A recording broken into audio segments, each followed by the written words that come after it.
इसे बिहार से शंकर कुमार ने पूछा है। पूछते हैं, मैं बहुत भयभीत रहता हूँ, खासकर कोई जिम्मेदारी लेने और अपमानित होने के प्रति। क्या इसकी जड़ें पिछले जन्मों में हो सकती हैं? कृपया मार्गदर्शन करें।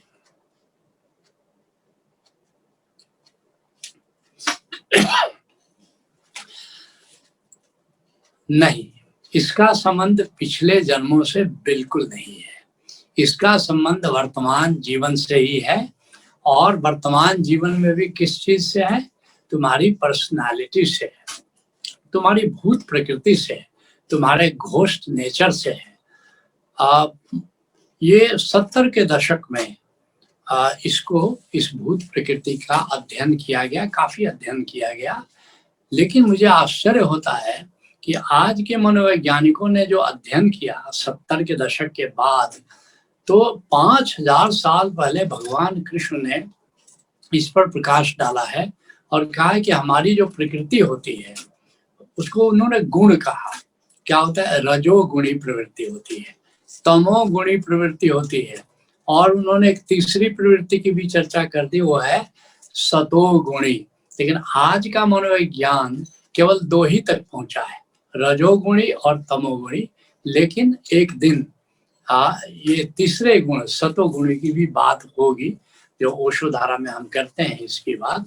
तो ये क्या है? इसको पश्चिम के जो दार्शनिक हैं, मनोवैज्ञानिक हैं, वो इसको कह रहे हैं ये घोस्ट नेचर, स्यूडो पर्सनालिटी। क्या है ये रजोगुणी जिसको कृष्ण कह रहे हैं? उसको हमारे जो पश्चिम मनोवैज्ञानिक कह रहे हैं कि ए ग्रुप का घोस्ट नेचर, और I am right ghost nature. और दूसरा जिसको कृष्ण तमोगुणी कह रहे हैं, आलसी प्रकृति के लोग कह रहे हैं, उसको पश्चिम के दार्शनिक बी ग्रुप की प्रकृति कह रहे हैं, अर्थात यू आर रॉन्ग। जो रजोगुणी होता है, जिसको मैंने कहा कि ए ग्रुप की पर्सनालिटी, वो समझता है कि मैं सही हूँ, आई एम राइट। और जो तमोगुणी जिसको कृष्ण कह रहे हैं, आज का जो मनोवैज्ञानिक है, वो कहता है कि वो कह रहा है यू आर रॉन्ग ग्रुप। वो दूसरे को गलत समझता है। दोनों बिल्कुल विपरीत हैं। अब इसका डेवलपमेंट होता है। बच्चा जब पैदा होता है, आई एम राइट लेके पैदा होता है या यू आर रॉन्ग लेके पैदा होता है, रजोगुणी के रूप में पैदा होता है या तमोगुणी के रूप में पैदा होता है।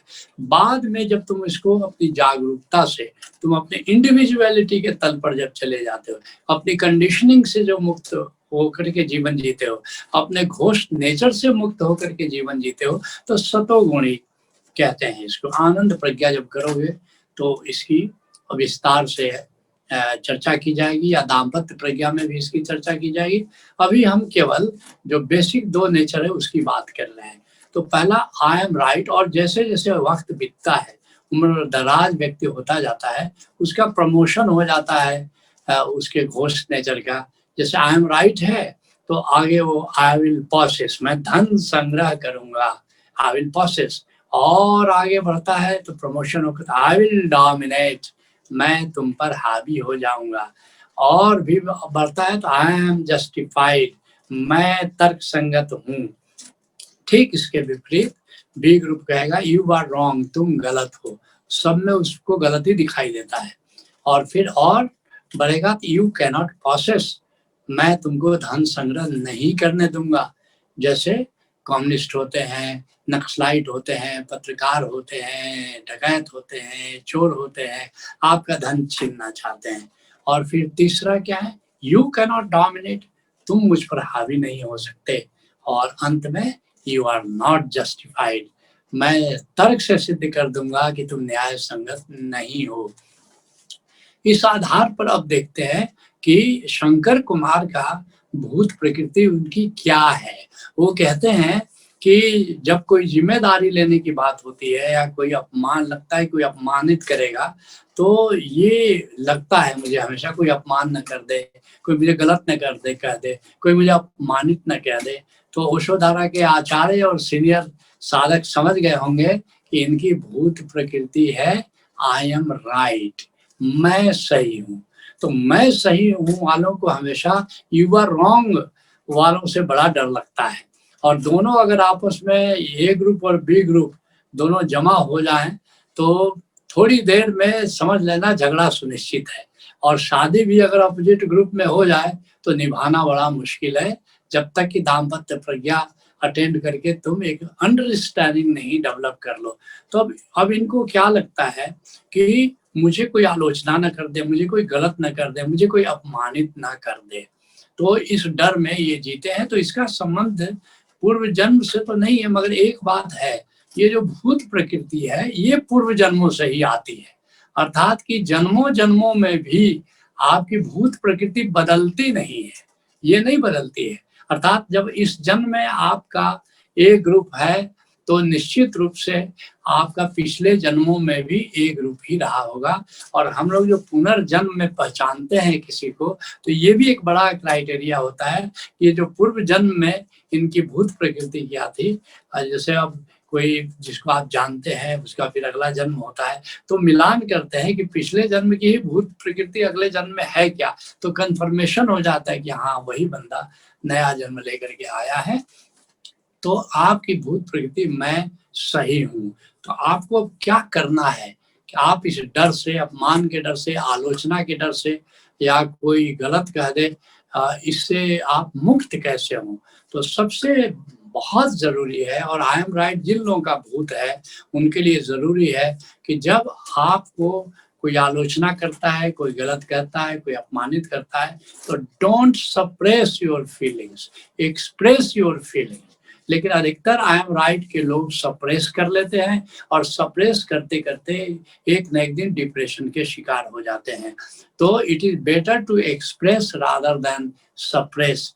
तो आप, जैसे आपको बात बुरी लगी तो आप इतना कहिए कि क्षमा करें, आपकी ये बात हमें अच्छी नहीं लग रही है।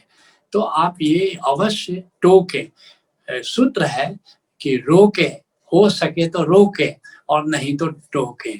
हर बार आप रोक नहीं सकते हैं, लेकिन टोक तो सकते हैं। कभी कभी दूसरे को पता भी नहीं चलता कि आपको उनकी कोई बात अच्छी नहीं लग रही है, कम से कम आप बताइए तो सही। तो पहली बात कि डोंट सप्रेस, एक्सप्रेस।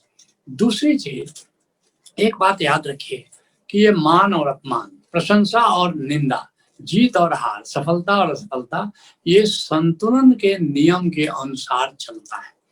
ये एक जगत या सृष्टि जिन डिवाइन लॉज से चलती है, वो 12 डिवाइन लॉज हैं जो कि जिसके अनुसार ये सृष्टि चलती है। जिसको जब आप ओशोधरा के जीवन प्रज्ञा कार्यक्रम में आते हैं तो ये 12 नियमों से हम आपको परिचय कराते हैं। उसमें एक है संतुलन नियम, लॉ ऑफ बैलेंस, जिसके लिए अष्टावक्र कह रहे हैं आपदा संपदा काले दैवा दैवेत निश्चयी। तो ये आपदा और संपदा, दुख और सुख, आपदा संपदा अपने समय पर, अर्थात संतुलन नियम के अनुसार ये हमारे जीवन में आती है। आपदा संपदा काले दैवा दैवेत निश्चय, और निश्चय आती है, हमेशा अनुकूल नहीं आएगा, हमेशा प्रतिकूल नहीं आएगा।